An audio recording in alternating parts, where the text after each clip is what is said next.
Kendrick Lamar used the same techniques to defeat Drake as Winston Churchill did to defeat the Germans in World War II. At first glance, these men don't have anything in common. They lived and died nearly a century apart. But two of their most iconic moments involve using the same exact technique, something called Anaphora.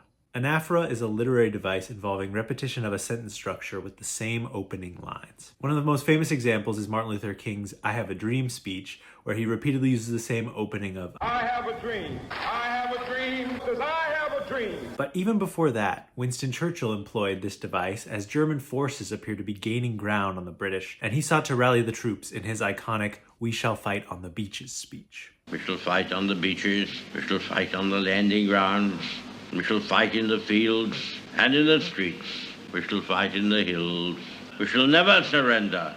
85 years later, another global conflict captivated the world's attention, the war between Kendrick and Drake. And similarly, just as the tide seemed to be turning in Drake's favor, Kendrick released a song called Meet the Grams.